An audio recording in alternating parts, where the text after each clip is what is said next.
কি গো গিন্নি, এটা কিসের ফর্দ? কোনো অনুষ্ঠান হবে নাকি? বিয়ে হবে গো। বিয়ে? কার বিয়ে? ভগবান শিবের সাথে দেবী পার্বতীর বিয়ে। সামনে শিবরাত্রি, মনে নেই?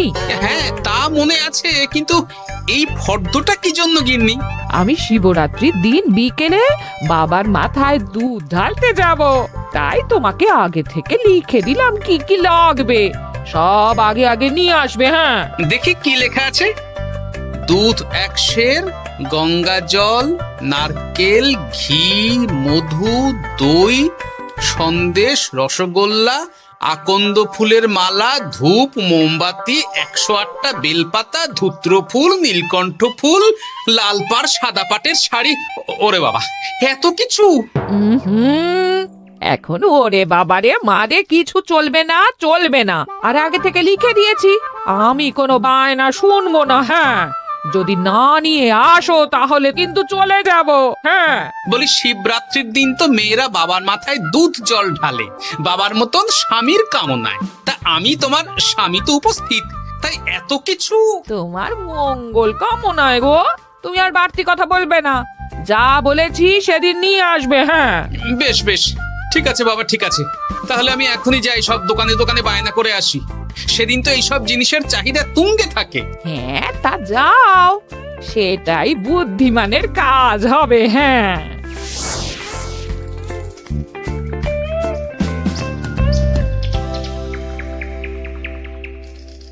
আরে এই তো পুটির বাবা, সকালে রাজসভায় গিয়েছিলে কিন্তু তেমন কোনো কথা হলো না। হ্যাঁ গোপাল দাদা, এখন কি যে করি। ঠিক আছে ঠিক আছে, আমি দেখছি কি ব্যবস্থা করা যায়, বুঝলে। ঠিক আছে গোপাল দাদা, একটু দেখো, বুঝতেই তো পারছো অভাবের সংসার। হ্যাঁ হ্যাঁ, কোনো চিন্তা করো না।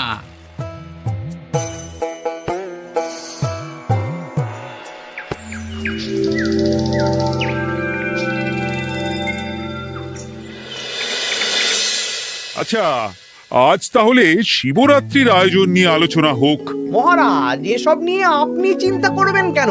আরে আমার মতন একজন মন্ত্রী থাকতে আপনার মাথা ঘামানোর কোনো দরকারই নেই। না না মহারাজ, একদম মন্ত্রী মশাইকে দায়িত্ব দেবেন না। উনি প্রত্যেকবার দায়িত্ব নিয়ে সব তালগোল করে দেন, আর সব শেষে বলেন আমার ভুল হয়ে গেছে, আমাকে ছেড়ে দিন। এই গোপাল গোপাল, একদম বাজে কথা বলবে না। আমি এখন ভালো হয়ে গেছি। ভালো না কালো? মহারাজ মহারাজ, আপনি আমাকে দায়িত্ব দিন, আমি সব সামলে দেব। সব কাজ সবাই মিলে করলেই তো ভালো। পুজো পাঠের দায়িত্ব আমার, বাকি আমি জানি না। সে ঠিক আছে, কিন্তু পুজোর জোগাড় অনেক দায়িত্ব, সব হিসেব করে কেনাকাটা করতে হয়। সবচেয়ে বড় ব্যাপার, তার জন্য সৎ হতে হয়। আমি কি অসৎ নাকি? আমি সব দায়িত্ব নেব। না, আমি নেব। আমি নেব। আমি। আহ, চুপ চুপ, একদম চুপ। গোপাল দায়িত্ব নেবে না মন্ত্রী, সেটা তো বিচার করতে হবে। কিভাবে বিচার করবেন মহারাজ? হ্যাঁ, একটা বুদ্ধির পরীক্ষা নেওয়া হবে।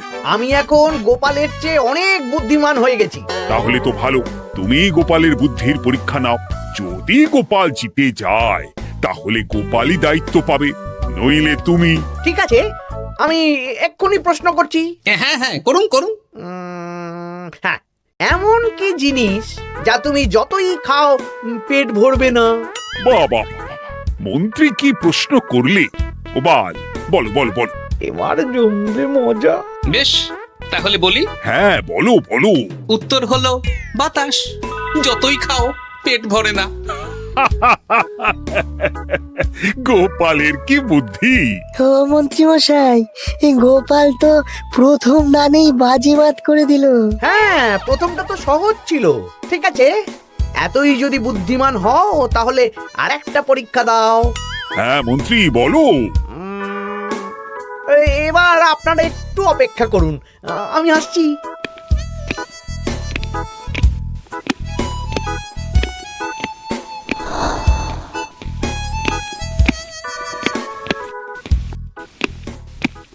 এই তো মন্ত্রী এসে গেছে, আবার হাতে একটা খাঁচা।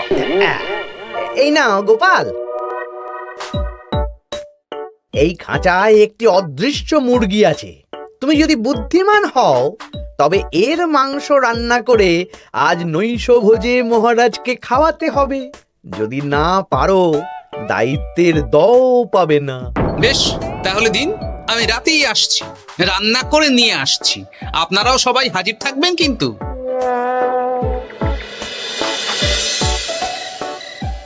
এই সেরেছে, গোপাল যে এখনো এলো না। গোপাল নির্ঘাত ফেসেছে। এই তো চলে এসেছি। এ কি গোপাল, তুমি তো খালি হাতে। মাংসের ঝোল রেঁধেও এনেছি। কই গোপাল, অদৃশ্য মুরগির ঝোল কোথায়? হ্যাঁ, কোথায় গোপাল? আহা, মহারাজ, অমন সুস্বাদু মুরগি আমি আগে কখনো খাইনি। আমি সেটা রান্না করে রাজপ্রাসাদের প্রধান ফটকের বাইরে রেখে এসেছি। মস্করা হচ্ছে? চলুন তো গিয়ে দেখি। হ্যাঁ, চলো তো।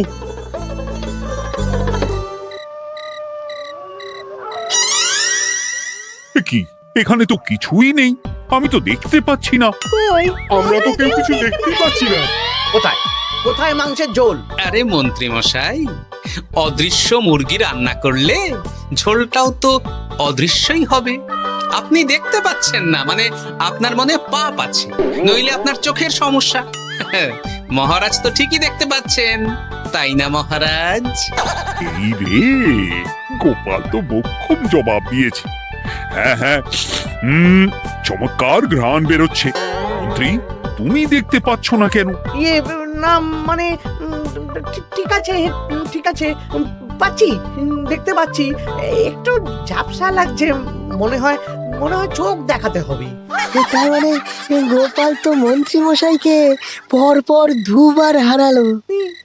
আর একটা সুযোগ দিন মহারাজ, শেষ সুযোগ। বেশ, দিলাম। গোপালের কিন্তু বিশাল বুদ্ধি। মন্ত্রী, দেখো তো তুমি পারো কিনা, আর এটাই শেষ সুযোগ।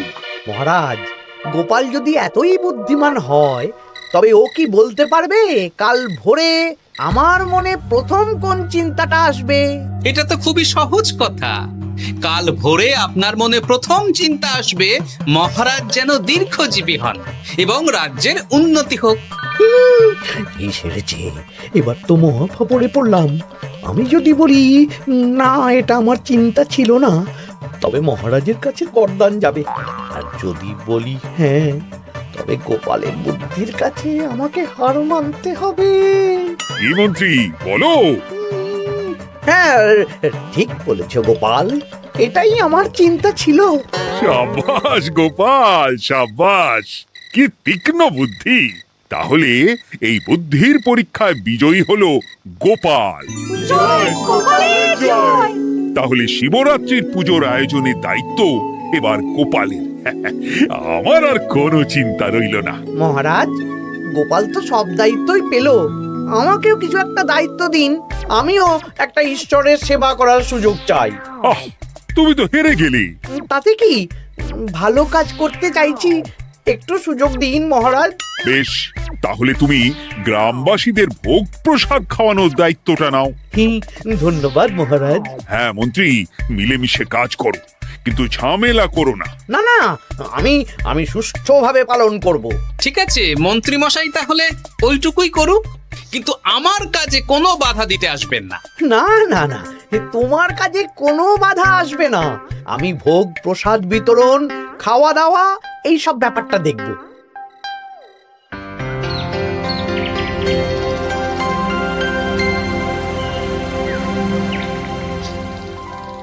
বলুন মন্ত্রী মশাই, সকাল সকাল ডেকে পাঠালেন। শোন বটা ঘটা, এবারে শিবরাত্রি উপলক্ষে যে ভোগ প্রসাদ জনগণের উদ্দেশ্যে বিতরণ হবে, তার পুরো দায়িত্বই আমার। তাতে কি, মহারাজ আয়োজন করেন আর সব রাজ্যবাসী বিনামূল্যে খেয়ে যান। সেই প্রথা এতদিন চালু ছিল, কিন্তু এবার একটু অন্যরকম হবে। কিরকম কিরকম? তোরা দুজন আমার নাম করে সব গরিব প্রজাদের কাছ থেকে ভোগ খাওয়ার জন্য চাঁদা তুলবি। শিব পুজোর চাঁদা? হ্যাঁ দাদা, না মানে ঘটা, খুব সামান্য। বাড়ি আর দোকানগুলোয় যাবি আর মাথা পিছু 1 আনা করে তুলবি, কেমন? বেশ, তারপর বলবি ঢালাও খাওয়ানো হবে, এলাহি আয়োজন। আচ্ছা ঠিক আছে। তবে ভুল করেও কোনো রাজসভাসদদের বাড়ি থেকে বা মান্যিগণ্যি লোকের বাড়ি থেকে এই চাঁদা তুলিস না যেন। না না, বুঝতে পেরেছি, তুলবো না। বলবি সারা রাত পুজো হবে, পরের দিন সকালে হবে প্রসাদ বিতরণ। কেমন?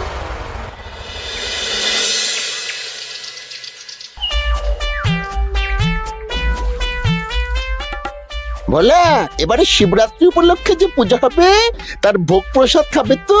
হ্যাঁ হ্যাঁ, নিশ্চয়ই নিশ্চয়ই। এবারে সব দায়িত্ব মন্ত্রী মশাইয়ের, এলাহি আয়োজন।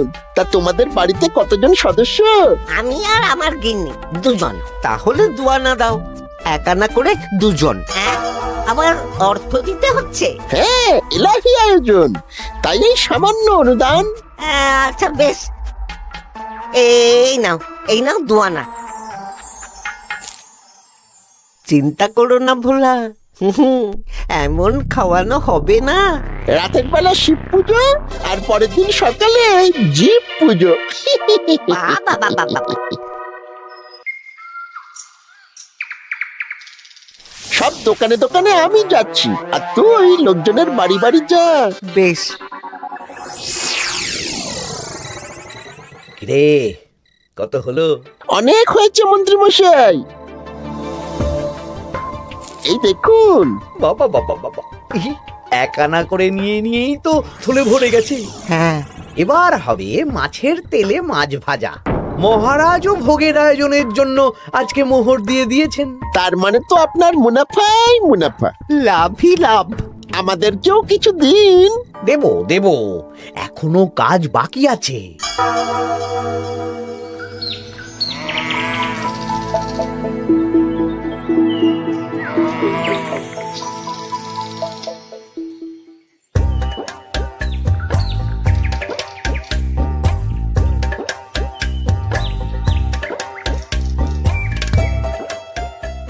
আরে গোপাল দাদা যে, এত কিছু কি নিয়ে যাচ্ছ? এই তো শিবরাত্রির পুজো উপলক্ষে দশকর্মার বাজার রাজবাড়ি নিয়ে যাচ্ছি। এবারে তো এলাহি ভোগের আয়োজন। রাতের বেলা শিব পুজো আর পরের দিন সকালে নাকি জীব পুজো। মন্ত্রী মশাই দায়িত্ব নিয়ে খাওয়াচ্ছেন। না, খাওয়ার আয়োজন তো এমন কিছু নয়। আমি যতদূর জানি ওই খিচুড়ি, আলুর দম, ছেঁচড়া, পায়েস, চাটনি আর একটা করে মিষ্টি। আর যতদূর জানি এই ভোগ খাবার জন্য সব গ্রামবাসী থেকে মাথা পিছু এক আনা করে নিয়েছেন। হ্যাঁ, ভোগের প্রসাদ তো বিনামূল্যে। মন্ত্রীমশাই এক আনা করে মাথা পিছু নিয়েছেন? হ্যাঁ গো, এরকম তো কথা ছিল না। আচ্ছা, আমি দেখছি কি করা যায়। আমি দেখছি।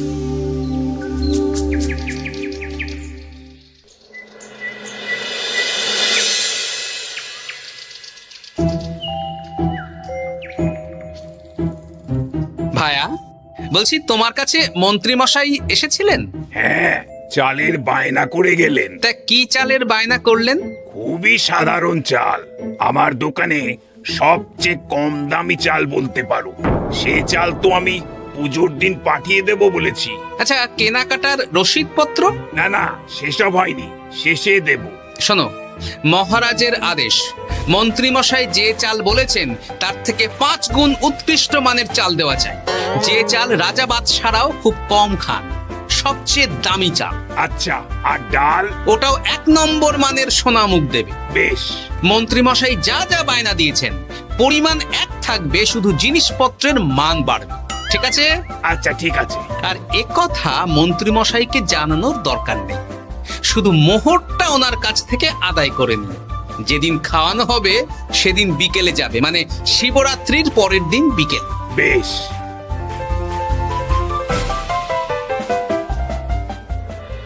নাও ধরো গিন্নি, যা যা বলেছিলে সব কিনে এনেছি। এবার আমি মন্দিরে গেলাম, কেমন? ঠিক আছে গো, তুমি কি ভালো। দীক্ষেতা, চললাম এখন ভিড় সামলাতে।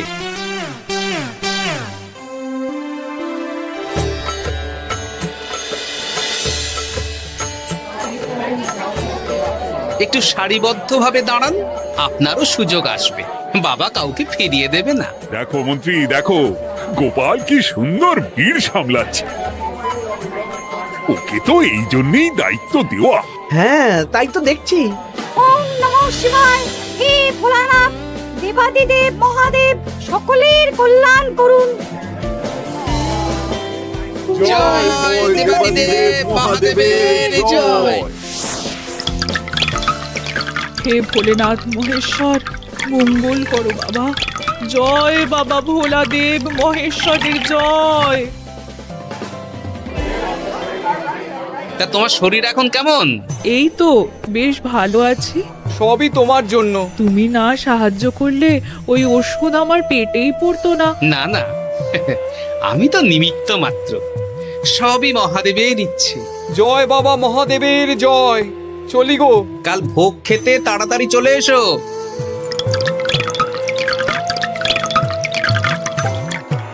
জয় দেবাদিদেব মহাদেবের জয়।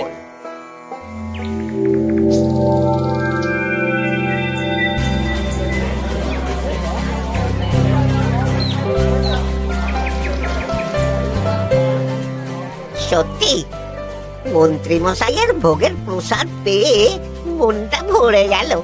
কি সুন্দর রান্না, আর খাবারের গুণমান কি ভালো। তার উপর রসগোল্লা কত বড় বড়। এত বড় রসগোল্লা খাওয়া তো দূর, বাবার জন্মে চোখেও দেখিনি।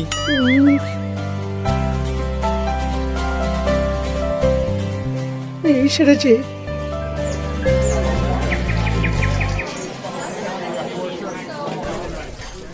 এই যে পাচক ঠাকুর, শোনো। বলুন মন্ত্রী মশাই, আজ আমি খুব খুশি। কেন? আপনি মহান। কেন? মানে আপনি যে চাল পাঠিয়েছেন সে চালে রান্না করা আমার স্বপ্ন ছিল। কি গন্ধ, কি গুণমান, রাজা বাদশাদের চাল বলে কথা। আমি তো খুব সাধারণ মানের চাল দিতে বলেছিলাম, 30 আনা শের মূল্যের চাল। কেন, নবাব বাদশাদের ঘরে এই চালটা থাকে। তাই? কোথা থেকে এলো? কেন, চালের দোকান থেকে এসেছে। মিষ্টিও দারুণ, রসগোল্লা তো নয়, যেন যেন একেবারে বড় বড় রাজভোগ। কি আকার, কি গুণমান, কি স্বাদ। আহা, দেখুন দেখুন দেখুন। বাবা, ভোলা এত বড় রসগোল্লা দিয়েছে। ঠিক আছে, যা হচ্ছে হতে দে। আমি তো চিন্তায় পড়ে গেছি।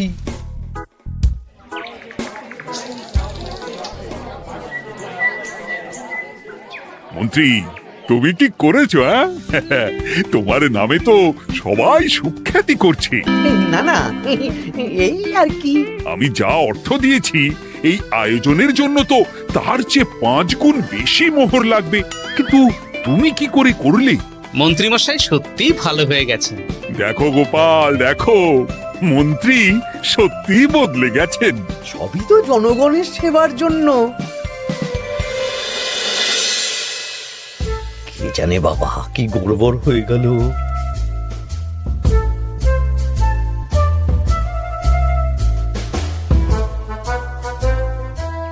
মন্ত্রী মশাই, বকেয়া পাওনা নিতে এলাম। আপনার মোট হয়েছে চালের 350 মোহর, মুগ ডালের 250 মোহর, আর মশলাপাতি 100 মোহর। হ্যাঁ, বলো কি? মন্ত্রী মশাই, ওই আপনার মোট বকেয়া 300 মোহর। আর আমার এই 150 মোহর। হ্যাঁ, চলুন মহারাজ, একটু মন্ত্রীমশাইয়ের বাড়ির দিকে ঢু মেরে আসি। চল। চলুন, ওনাকে গিয়ে ধন্যবাদ জানিয়ে আসি। এই না না না, আরে আরে আমি কি করে দেব? আমি কি চন্দ্রমুখী আলু দিতে বলেছিলাম? আমি কি করে দেব? না না, ও আপনাকে দিতেই হবে। হ্যাঁ, কি বলছো মন্ত্রী? তুমি এত ভালো কাজ করেছো, এত বড় মুখ করে সকালে বললে যে সবই জনগণের সেবার জন্য। আরে আমি কিভাবে জানবো যে এত খরচ হয়ে যাবে? কেন মন্ত্রীমশাই, আপনি তো গ্রামবাসীদের থেকে অর্থ নিয়েছেন, মাথা পিছু 1 আনা করে। হ্যাঁ, মানে এসব তো কথা ছিল না। এই সেরেছে, গোপাল কি করে জেনে গেল? এসব কথা কি আর চাপা থাকে? আর সেই জন্যই তো আপনি ভালো মানের খাবার খাইয়েছেন। সত্যি তো, যে মানের খাবার খাওয়ানো হয়েছে তা কৃষ্ণনগর কেন, আশেপাশের কয়েকটা নগরের লোকও এই জিনিস চোখে দেখেনি, আর তাই তুমি অর্থ আদায় করেছো। না মানে, আমি বুঝতে পারছি না, আমার অনুমতি ছাড়া এগুলো হলো কি করে? মন্ত্রী মশাই, বকেয়া পাওনা দিন, নইলে খারাপ হয়ে যাবে বলে দিচ্ছি। হয়ে গেল, আমি ভিখারি হয়ে গেলাম। অগিন্নি, মোহরের থলেগুলো নিয়ে এসো, গয়নাগাটি নিয়ে এসো। আমাকে পথে বসিয়ে দিল। কে কে আমার এত বড় সর্বনাশ করলো? আমি মন্ত্রী মশাই, আমি। আপনি যখন চাঁদা তুলে ভালো খাওয়াতে চাইছেন, তাই সবচেয়ে ভালো খাওয়ানোর ব্যবস্থা করে দিলাম, তাও আবার আপনার ঘাড় ভেঙে। আমার সর্বনাশ হয়ে গেল।